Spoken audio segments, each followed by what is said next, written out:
درآمدی نداره. با این شرایط من چطور دخترمو بهش بدم؟ اگه شما راضی نیستی ما یه دختر دیگه پیدا کنیم. اگه اون خواستگاری بیاد یعنی دو، اگه خواستگاری نیاد هر قدمت که نبل کرد نفسی که میکشی و کنترل راکشی دایی بهت 1 سال مهلت داد. این مسئله دوست داشتن و دوست نداشتن و از سرت بیرون. 1 سال که هیچی. 10 سالم بگذره جواب نیومد بله نمیشه داداش. به دایی میگم 11 سال بهت مهلت بده. 10 سال بعد راضی میشی؟ اون میتونه برات بمیره ولی من سربار خانواده‌ام نیستم. یه حرکت اشتباهی میتونه ثابت کنه که ازدواج من و فیض‌الله اشتباهه و من نمیذارم این اتفاق بیفته. من هیچ حرکت اشتباهی انجام نمیدم. दिल के दरवाजे पे फिर से तेरी दस्तक मांगू तुझसे ही फिर अपनी पहली सी मोहब्बत मांगू.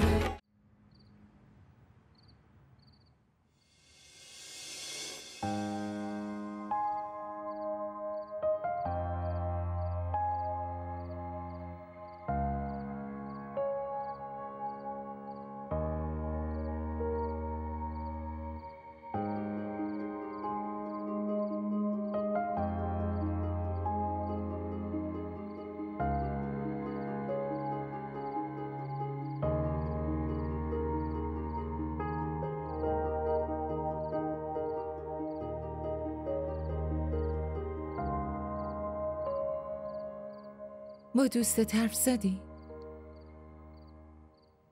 آره، به عنوان پدر دختر تا جایی که نیاز بود حرف زدم. بین حرفاش ازش پرسیدم که پسرش ازدواج کرده یا نه. بعدش فهمیدم هنوز ازدواج نکرده. همین. میخواستی چی بگم؟ حالا که ازدواج نکرده پس با دختر من ازدواج کنه؟ در هر صورت اومدنی بهش گوشزد کردم که من دیگه تصمیم دارم دخترمو شوهر بدم. حالا تو خودتو نگران نکن. هر کار خدا یه حکمتی داره. ممکنه به این دلیل این آدم ها هنوز خواستگاری نیومدن چون شاید خواستگار خوبتر از این پیدا بشه. الکی منو بازی نده. بازی؟ چه بازی؟ مگه راکشی ما چی کم داره؟ از فامیل اگه میخواست خواستگار بیاد که تا حالا اومده بود. همسایه ها و آشناهام که ازمون دوری میکنن. حتی حس کردم که دوستم هم خیلی این حرفو جدی نگرفت. به خاطر من؟ چرا به خاطر تو؟ حالا تو داری منو بازی میدی.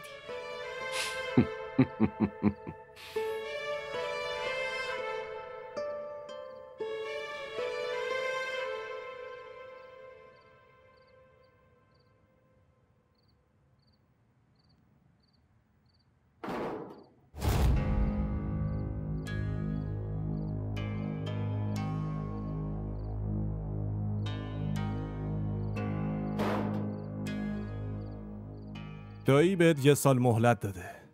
حتی برای 5 ماه هم حاضر بود ولی من بهش عمدن 1 سال گفتم.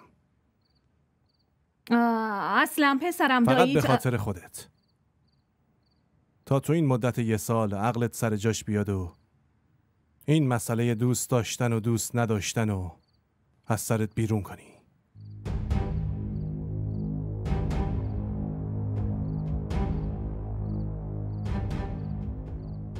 یک سال که هیچی. 10 سالم بگذره جواب نیومد بله نمیشه داداش.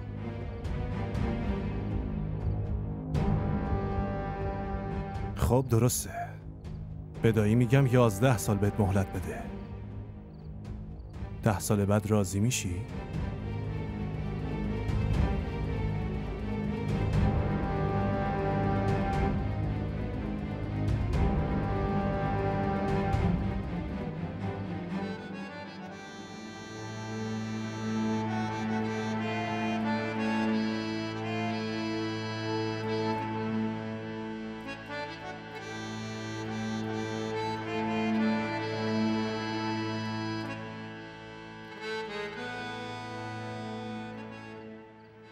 خواهش میکنم راکشی، یه لحظه بیا ببینمت.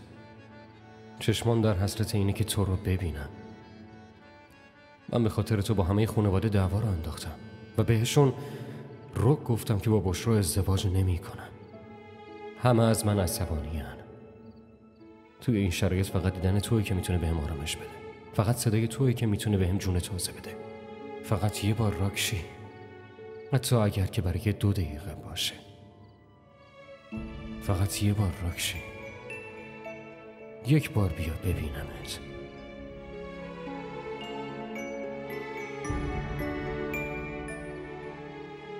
فقط یه بار. خواهش میکنم. خب چرا به اسلم اینو نگفتید؟ چی بگم؟ امجد کلن حرفو عوض کرد. حرفی که دایی زد اتفاقا بهونه خوبی بود که این وسط رو قبول نکنید. مگه مشکلتون این نبود که خودتون خواستگاری کردی؟ پس چطور میتونین منصرف بشین؟ حرف دایی رو بهونه میکردین دیگه. میگفتین که میخوایم اسلم زود ازدواج کنه. اگه شما راضی نیستین ما یه دختر دیگه پیدا میکنیم. دختر دیگه؟ دیگه کدوم دختره؟ بگو کدومه؟ هر دختری که خودش بخواد. دیدی مامان؟ بالاخره حرف اصلی از دهنشون در اومد. دختری که اون میخواد. یعنی این که حدس من درست بوده. دلیل انکارش این نیست که بشرا خواهرشه. دلیلش یه چیز دیگه است که مخفی میکنن. خب زینب راست میگه دیگه. پسر جوونه، تا کی میتونیم کنترلش کنیم؟ فردا به داداش زنگ میزنم و بهش میگم که برای عروسی اسلم عجله داریم.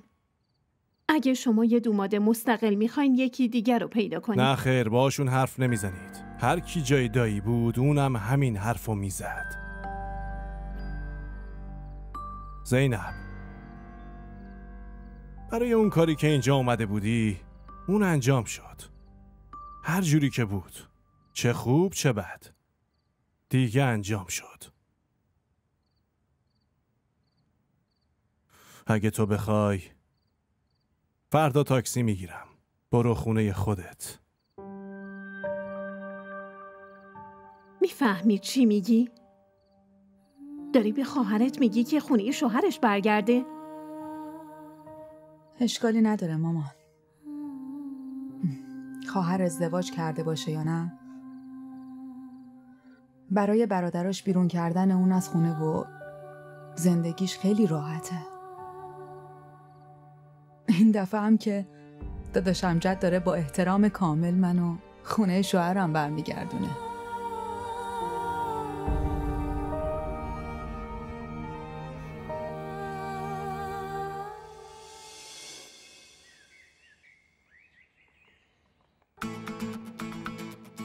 چجوری ببینمش؟ دفعه قبل که مونا منو گیر انداخت. این دفعه اگه گیر بیفتم مستقیم به گوش بابا میرسه. نه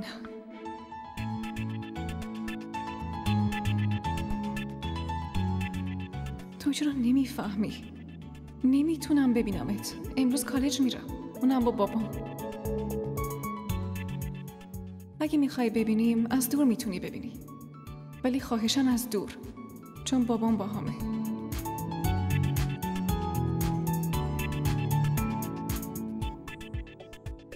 راکشی؟ بله بابا.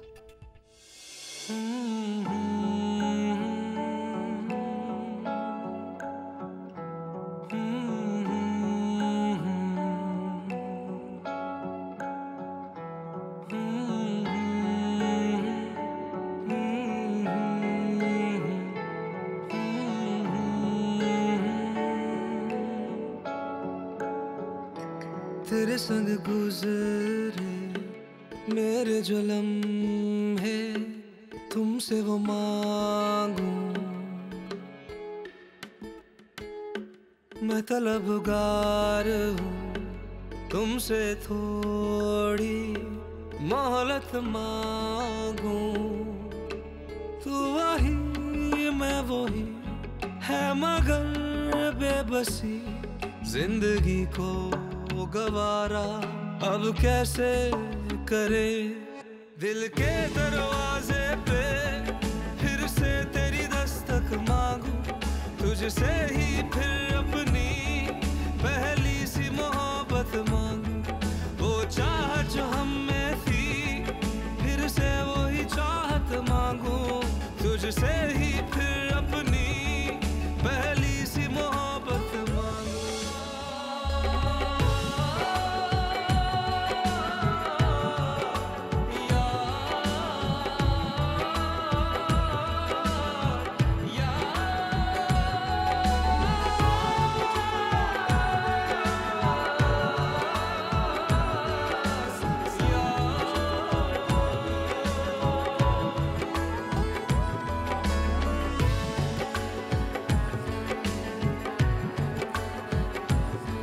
दिल के दरवाजे पे फिर से तेरी दस्तक मांगू तुझसे ही फिर अपनी पहली सी मोहब्बत मांगू वो चाहत जो हम में थी फिर से वही चाहत मांगू तुझसे ही फिर अपनी पहली सी मोहब्बत मांगू نقطه ضعف من گذشتمه و نمیخوام تو این وسط بسوزی و الا برو به درک. مردم منو مقصر میدونن یا فیض‌الله رو اذیت میکنن که چون یه زن بازاری آوردی نتیجهش از راه به در شدن دخترش شد. یه حرکت اشتباهت میتونه ثابت کنه که ازدواج من و فیض‌الله اشتباهه و من نمیذارم این اتفاق بیفته. من هیچ حرکت اشتباهی انجام نمیدم و نبایدم انجام بدی. به من نگاه کن. از جایی که من اومدم دخترای مثل تو رو زیاد دیدم. به پسرای جوون اعتماد کردن و حتی از خونشون فرار کردن و بعدش هم طرد شدن. اگه اون خواستگاری بیاد یعنی دوست داره و اگه خواستگاری نیاد هر قدمت که نبل کرد نفسی که میکشی و کنترل میکنه. فهمیدی؟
داشتم میرفتم گفتم باهات خداحافظی کنم. تو که خداحافظی سرت نمیشه. کجا داری میری؟ میرم خونه. خونه خودم. آبجی مگه برای 10 روز نیومدی؟ خب دلتنگیم تموم شد. آبجی تو خوشحالی مگه نه؟ هر وقت میام پیشت تو باید این سوال ازم بپرسی. آره؟ و تو هم هیچ وقت واقعیت رو نمیگی. اگه واقعیت رو بگم میتونی مانعم بشی؟ منو پیش خودت نگه میداری؟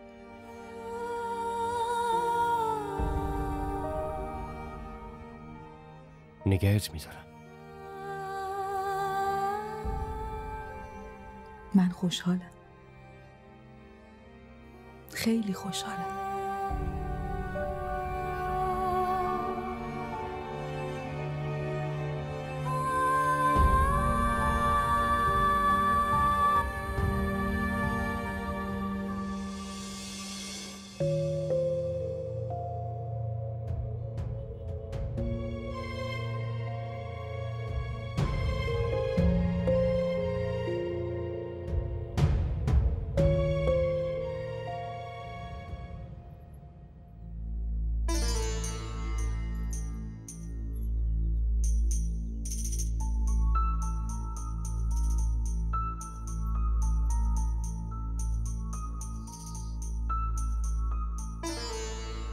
فیض‌الله میگفت که امروز صبح زخمی شدی، درسته؟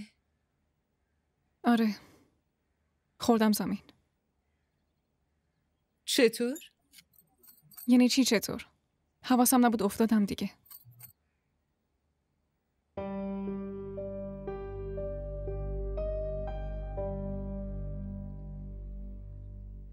واسه همین میگم که حواستو جمع کن.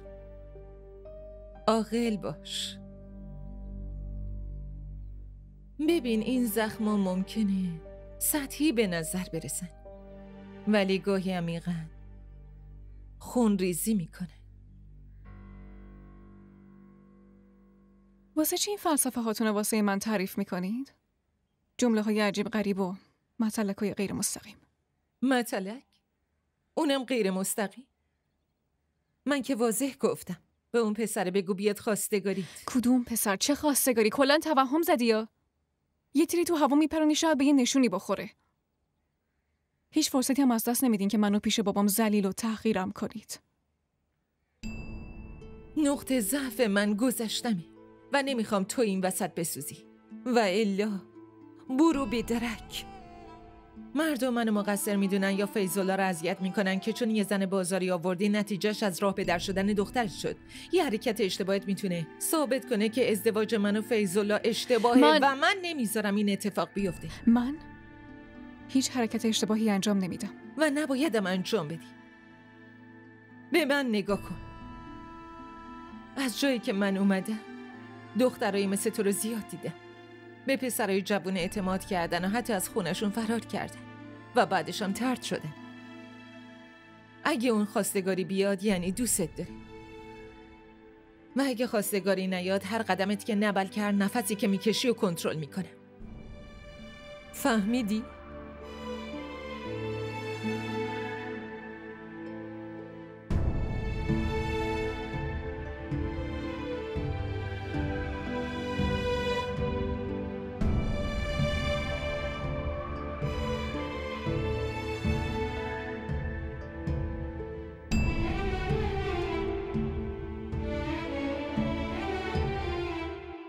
هی بابا، زینب دوباره برگشت.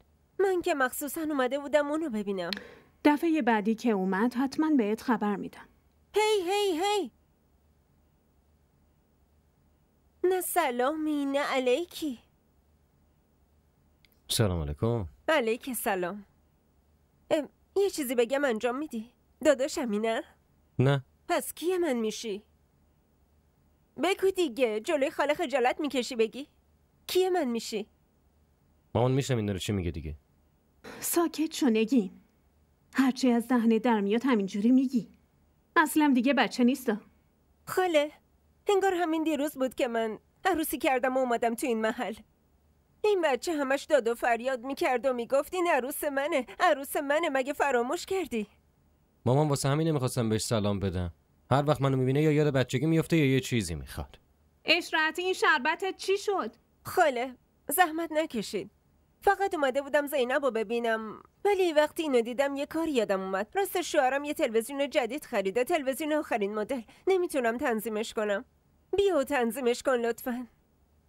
باشه، اگه فرصت داشتم یه سر میام. این اشرت کجا مونده؟ برم ببینم چه خبره. هی پسر شازده، این روزا نازت زیاد شده.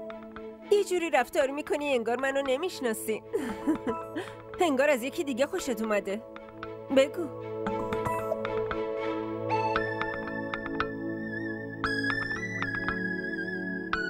برای صلاح خودت بابا جشن عروسی و عقب انداخت.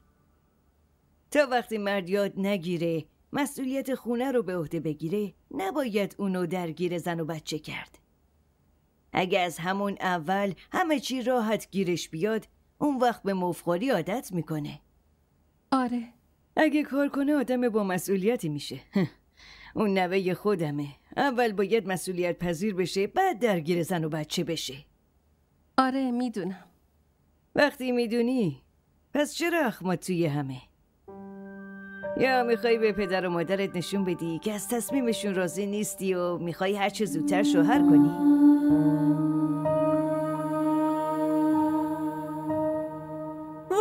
راکشی خودمون. ساکت. پس کی در ارتباطین؟ آبجی نگین، در ارتباط نیستیم که، ولی اگه شما لطفاً در ارتباط هم میشیم. شما فقط کمک کن. همینجور الکی کمکت کنم؟ آها. خب بگین چی میخوای؟ پسره شیطون، تو که داداش کوچیکمی، چرا ازت رشوه بگیرم؟ فقط بیا تلویزیون رو درست کن. الان بیام؟ نه بابا، بذار اول خونش برم، اونو باید راضی کنم. اون راضی میشه. نه بابا، یعنی انقدر مطمئنی؟ بعد به من میگه هنوز در ارتباط نیستیم. بگذاریم، میرم خونشون، ولی چون باباشون زن عتیقه رو به خونشون آورده، هیچکی تو محل دوست نداره اونجا بره. اما من به خاطر تو میرم. باشه. آبجی نگین، حواستون باشه، کسی نباید از این ماجرا بویی ببره ها. الهی، نگران نباش، تو این سینه رازای خیلی زیادی دفن شده. تو فقط بیا اونجا. ساعت چند میایی؟ هر وقت اون راضی شد به هم زنگ بزنین، من خودمو میرسونم. باشه، هر وقت اومدی چیپس و بستنی هم بیار. بچه هم انقدر بیادبن، همه جا شیطنت میکنن و گوشاشون هم تیزه، میترسن به باباشون خبرها رو برسونن. درسته نه؟ شیطون، پسر یاب زیرکا.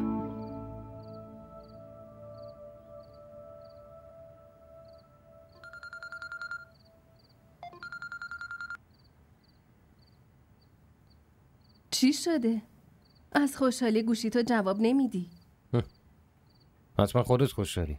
دیگه هیچی رو حس نمی کنم. نه خوشحالی، نه غم، نه تعجب. در ضمن تو هم لازم نیست انقدر خوشحال بشی. بابا جواب منفی قطعی نداده، فقط یه سری شروط گذاشته. کاری که هر پدری انجام میده، چون خوشبختی دخترش مهمه. چی؟ دایی جواب منفی داده؟ ولی داداشم میگفتش که دارم میگم جواب منفی داده، ولی نه برای به هم زدن ازدواج، برای زود برگزار کردن عروسی. در ضمن واسه این کار لازم نیست از من تشکر کنی. من بهشون همچین چیزی نگفتم. برعکس اگه چیزی میگفتم، همون لحظه دستمو تو دست عمه میذاشت و میفرستادم اونجا. پس دلیلش چیه؟ به خاطر ولگردی و بیکار بودنت. نمیدونم اون دختره کیه که تو دوستش داری، ولی حتما عقل تو سرش نیست. اون میتونه برات بمیره. ولی من سربار خانوادم نیستم که مجبورم کنن زن آدمی بشم که یه قرون تو جیبش نیست. که اینطور. پس بیکار بودن هم دلیل عقب افتادن این عروسیه نه؟ خب قبوله. ایشالله تا سالهای زیاد همینجوری بیکار میمونم و تو هم تا میتونی منتظر مستقل شدنم باش. خب باشه، خدافظ.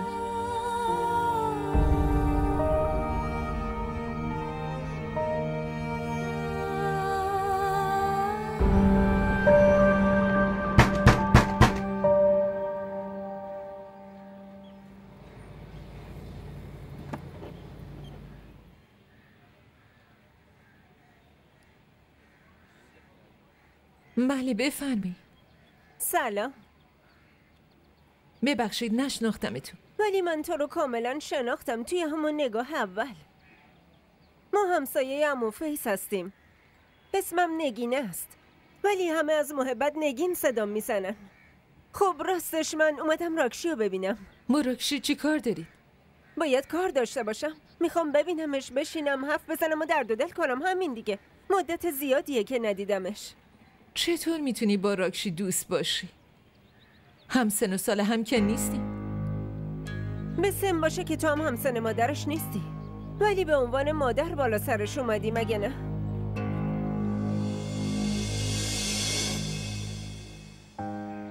آبجی نگین شما؟ وای راکشی عزیز دلم، خیلی وقت بود که ندیده بودم. دلم خیلی برات تنگ شده بود. بریم توی اتاق میشینیم و حرف میزنیم. بریم سریع.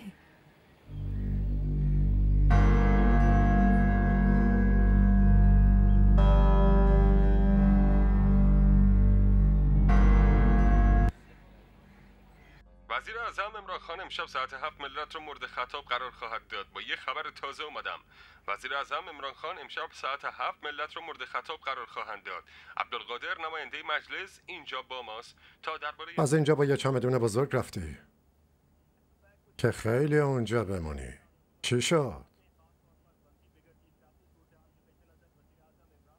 توی 2 روز خسته شدی؟ یا داداشت از خونه بیرونت کرد؟ حتما بیرونت کرده. کسی مثل من صبور نیست که 24 ساعت تحملت کنه.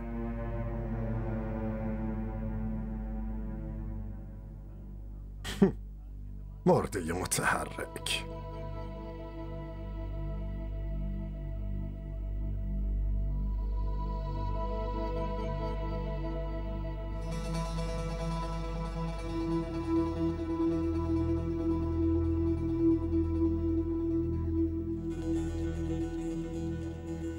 آبجین نگین کدوم اسلم؟ من کسی به این اسم نمیشناسم. واقعا؟ برام نقش بازی نکن. اسلم همه چی رو تعریف کرده. اون هیچی ازم مخفی نمیکنه. من و اون دوستای خیلی صمیمی هستیم. به چیزی نگفته؟ چرا باید به هم بگه؟ من باش ارتباطی ندارم. همون ارتباطو میگی که لیلی با مجنون داشت، شیرین با فرهاد داشت. نه آبجی توبه از این حرفا نزنید. پس چه حرفی بزنم؟ اگه میخوای حرفای شیرین بشنوی فردا بیا خونمونو از اسلم بشنو. نه ترس دختر، شوهرم قبل از ساعت 10 خونه نمیاد و اون پدر شوهر پیر من بود و نبودش هیچ فرقی نداره. همیشه توی اتاقه. بچه ها رو سرگرم کارتون میکنم تا با خیال راحت تو اتاق با اسلم بشینین و آبجی نگین توبه کنین. من اونجا نمیام. بهش فکر کن. وظیفه من این بود که پیغام اسلمو بهت برسونم. حالا تصمیم با خودته.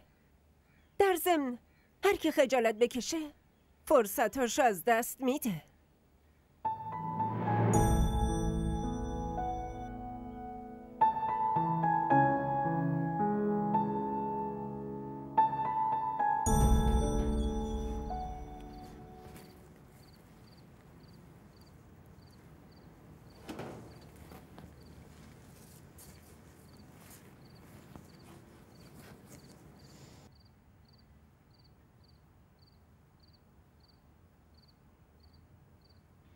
تو دیوونه شدی اصلا؟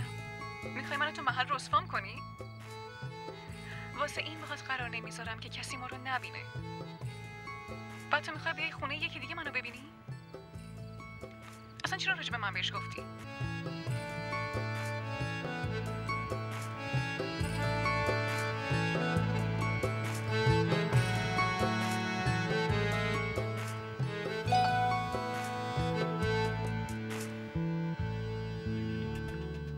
هیچی نمیشه. چرا میترسی؟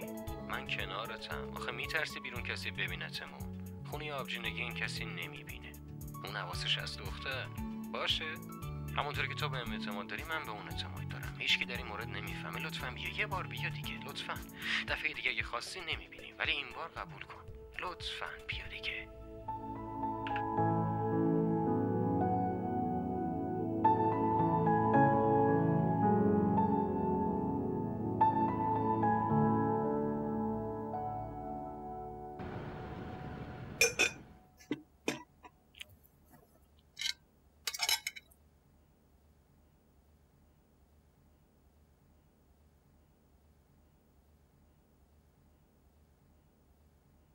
تاریخ عروسی داداشت معلوم شد؟ نه خیر. چرا؟ مگه برای همین نرفته بودی؟ یا مامانت به این بهونه گفته بیای؟ خونه داییم رفته بودیم. خب؟ اونا قبول نکردن. عجیبه والا. خانواده‌تون همچین رسمی نداشتن. وقتی من اومدم خواستگاریت خانواده‌ت انگار منتظر بودن دکت کنن بری. انگار خواستگار بهتر از من نداشتی. بعد نامزدی هم زود گفتن عروسی بگیر و امانتتو ببر. من فکر کردم این رسم خانوادتونه که دخترشونو فوراً از سرشون وا کنن. دایی با شما فرق داشته.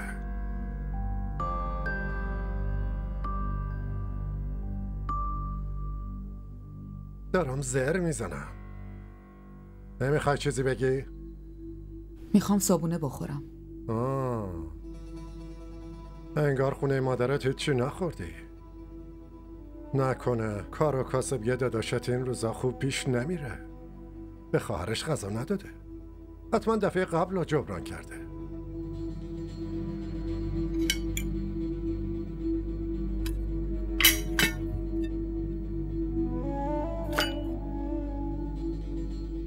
خیلی زن مزخرفی هستی.